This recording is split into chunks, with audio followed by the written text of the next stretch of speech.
Yes, father confirm, it's your boy Foxy in the building. I like your boy. The chopper of them on the fryer plantain. Yes, 1995, 1999 Gidigbo champion.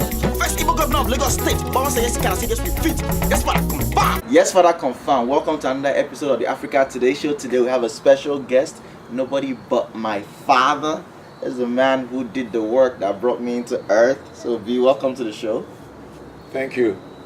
So during this episode, today is the Nigerian Independence, so happy Independence Day, and I thought it would just be great to have, somebody who has been a Nigerian before Nigeria itself became independent. And also I want to thank every single person who sent questions.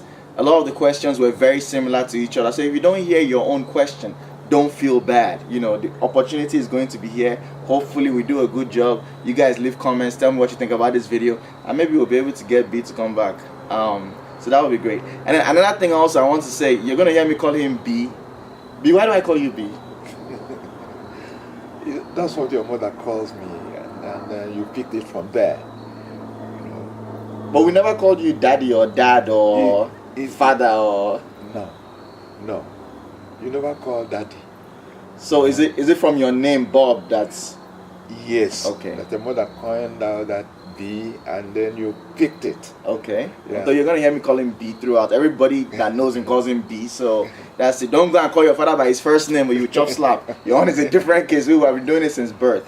All right. So B, I'll jump right into it. Where were you when Nigeria gained its independence? I was in Jos, preparing to go to secondary school, taking my entrance exams. I remember very well the Independence Day. We went to the Jos Stadium and celebrated it, marched. Everybody was happy that Nigeria was independent. So now looking back at, your mindset then compared to now, what would you say? I know there's a lot of things, but what would you say is the one thing that stands out to you based off of how you felt at independence? How old were you then? Independence itself? You were like what? I was about 12. 12, okay. Yes. So you're old enough to kind of know that something's about to change. Yes. What was the biggest change that you were expecting going from British rule to, independent rule? Okay. That time is hard to appreciate independence, but we're happy that we're singing and dancing independence. Okay, but the joy of it is that we are no longer ruled by the British, that we're now going to rule ourselves. What I'll do is I'm going to run through some of the questions that people have sent. Dumi Ejiofor said, what was the best time to live in Nigeria? The best time to live in Nigeria was then and after independence. Okay, so yes. Around like the early 60s. The early 60s. What was the main reason? Why would you say it was the best time to live in Nigeria? Take power, for example. Power was hardly interrupted. So you had power throughout? Yes. Wow. Yes. Power was hardly interrupted.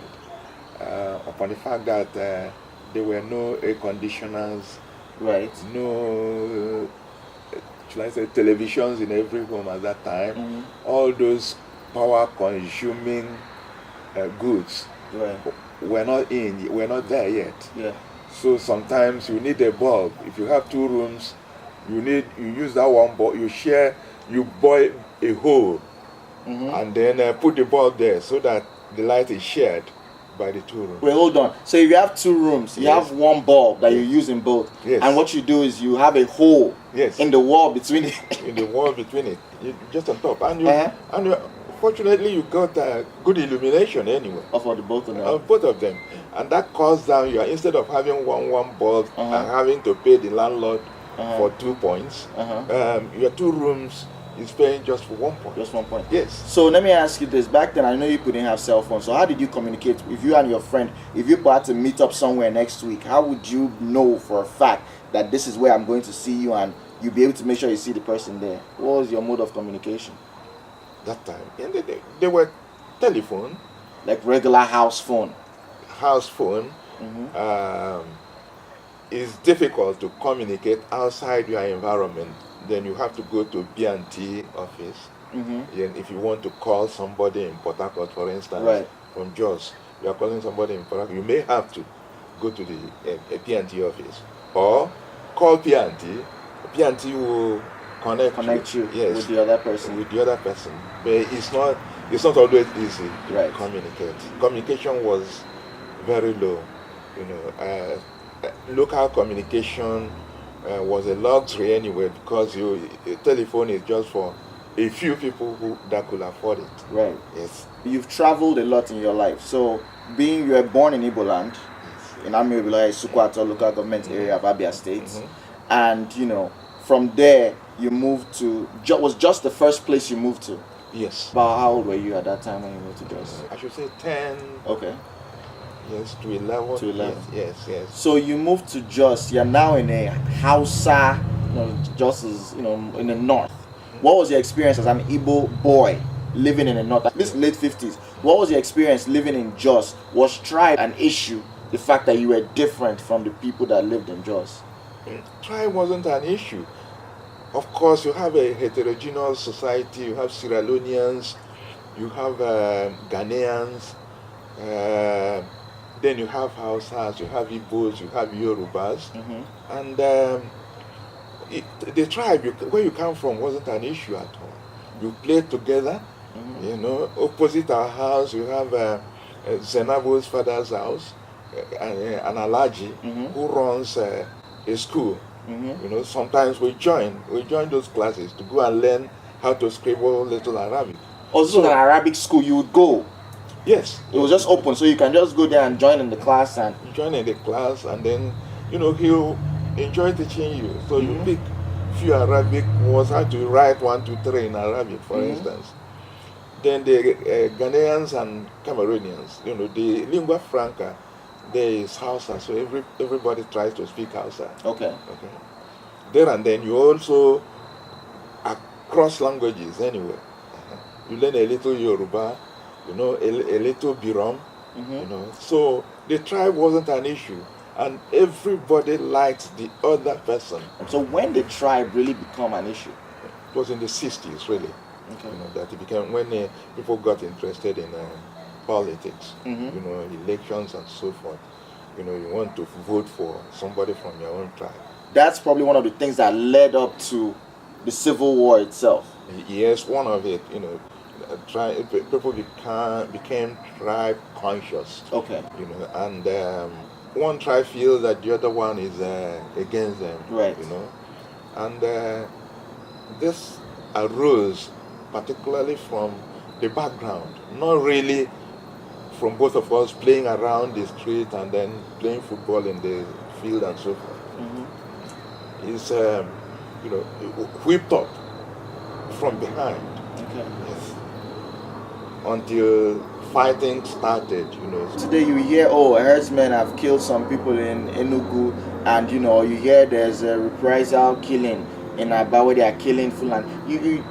Back then you never used to hear about things like that. It never existed, and in fact in Enugu, the mayor of Enugu was Major Moro, a Hausa man. Really? Yes. Wow. It didn't just matter.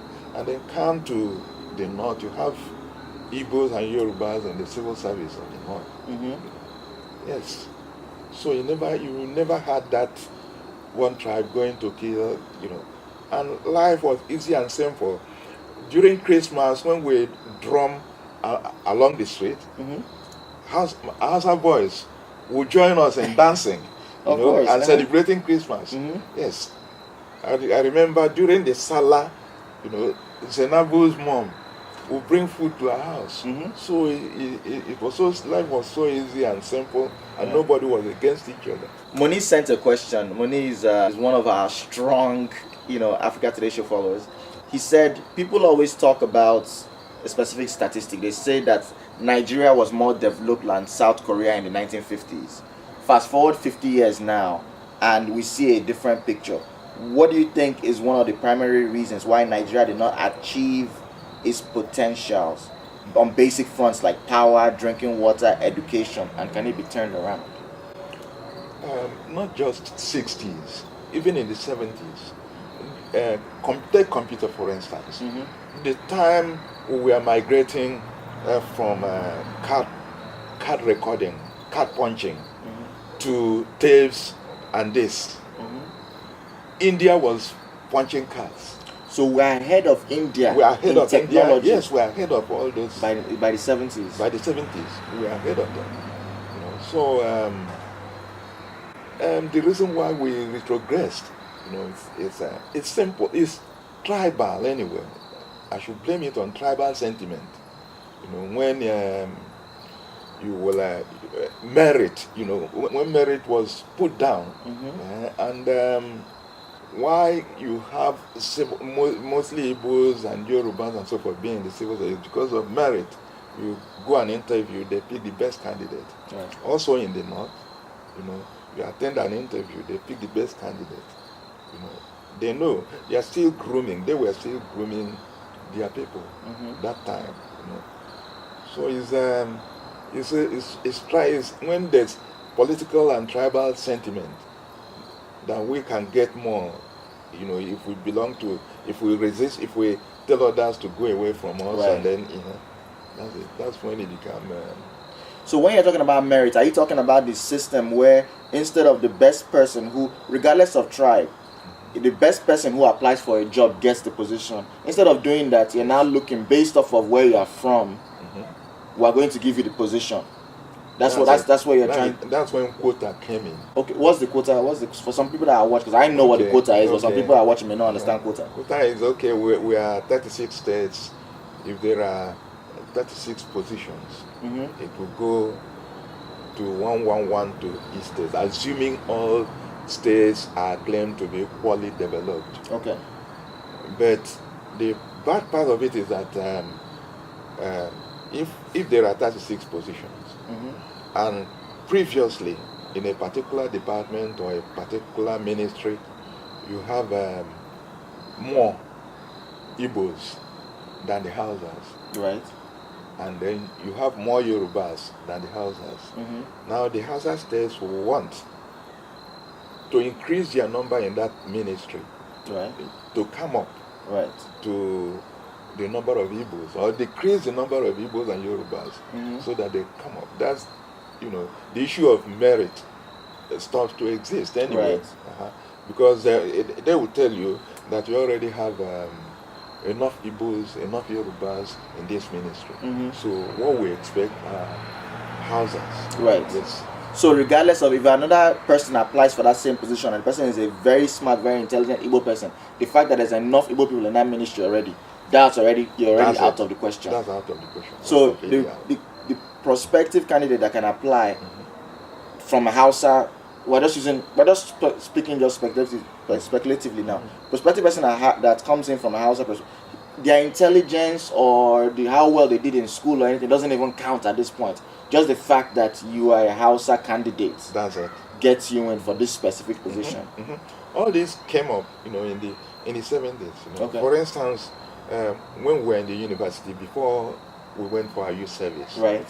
the ministries came from Lagos to University of Ife to interview us. Okay. So we had employment, we had job letters before going for youth service. Really? Yes. So they'll come to your campus. Yes. What kind of companies are we talking about? Like which companies used to do this back then?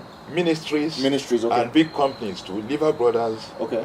UAC of this world, and so forth. Yes. Okay. They come around to big companies and ministries. So they'll come and interview you. So they'll come on campus. Is it like a career fair? You people know that they are coming on that day. Yes. You get dressed, you get ready. Yes. Then they sit down and meet with you and talk interview people. That's it. And offer you the position right before you even.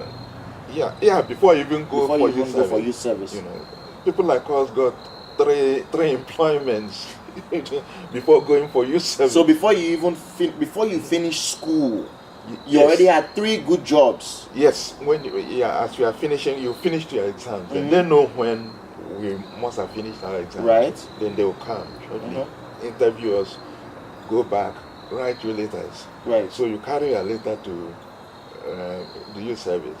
Yes. You do a confirmation from there after choosing the ministry one. Yeah. So from the day we finished our final marching, pass our parade, the next day I did my youth service in Kano. The next day I joined the transport. I joined the road transport, a bus, down to Lagos. to go start the job. to go start the job. Yes, Wow. yes. But the next day I was there to sign up and fill forms. Fill the forms. So let me ask you this question, because you brought up a good point about you getting those 3 jobs ready for you before you even left school. In any of those jobs, did you know anybody that helped you work something, or maybe a connection or a godfather or somebody that helped you? No, it wasn't necessary.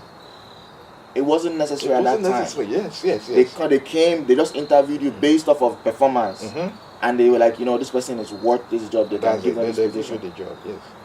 Was there anything special about you, or was this commonplace for other students as well to be able to get those kind of jobs at that time? Yes, the Wow. jobs were there. I think the problem, the important thing is that the jobs were there, the openings were there. Yes, and the boy, what happened then when students started coming, more students, instead of passing out 1,000, you are passing out 3,000, 5,000. Then it thinned down. The positions thinned down relative to the number of graduates that were coming out. So you went to secondary school. You went to a government secondary school. Yes. In Owerri, and tell us about that experience. This was a school that I believe was set up. Was it a missionary school? Was set up by the government or the British, or what was the idea? What's the history of that school in terms of being able to get students? It was set up by the government. Okay. Set up by the British. So this is colonial. This is pre-independence. That's it. Okay. Pre-independence. Okay. Set up by the government secondary school where it started 1934. 1934. Okay. Okay. Set up by the British. They wanted to groom civil servants. Okay. That will work with them. Okay. And that's why, apart from having all graduates as teachers, they were, the teachers were all graduates. Then you play cricket, you play hockey, those games that weren't tennis, the games that weren't available in other schools. Right. You play it. So that way you know how to interact with your Oyibo boss when you get into the ministry. So that was the idea of creating the government colleges. Okay. Special, classy environment that will groom people that they could go to the university, come out and work with them, or leave school, come in and work as clerks, and so forth. That's a good point you made. So you talked about they'll come out and work in civil service with the British. So would you say they were not necessarily creating the future Nigerian leaders who would go out there and, move the country forward? It was more of people who would continue to be subservient to the British way of life. Yes. After independence, we were looking forward. Yeah. You've seen the Oibos, and then how the class they belong. For instance, the Koi Club in Lagos was it was a European all-white club. Ikoyi Club in Lagos that we went to. Yes. It was called All White Club. It was All White Club. It was a European club. So it is with the country clubs that you have all around Nigeria. So country club in Ikeja. Ikeja is a typical country club. What you have Kano Club is a country club. In provinces they have clubs. Where the white men gather and swim and play tennis. Right. So in Ikoyi Club at a time it was all white. But this Ikoyi Club is in Lagos. It's in Lagos. But the Nigerians were not allowed to. Yes, Nigerians were not allowed. Up until when? Up until around what time did this change? I should say it's after independence when Nigerians started taking over. There was a time no Nigerian lived in Ikoyi. Really? Yes. As in nobody lived. Yes. There was a time, pre-independence. So as the build-up of black population continued in civil service and business and the community, then they started, when the Europeans left, those quarters that the Europeans were living were taken over until they started gradually admitting Nigerians into the club. Right. Yes. Wow. Yes. We'll take a quick break here so that way we can, because it's getting cold outside, so we can go inside and continue part 2. But this has been good so far, V.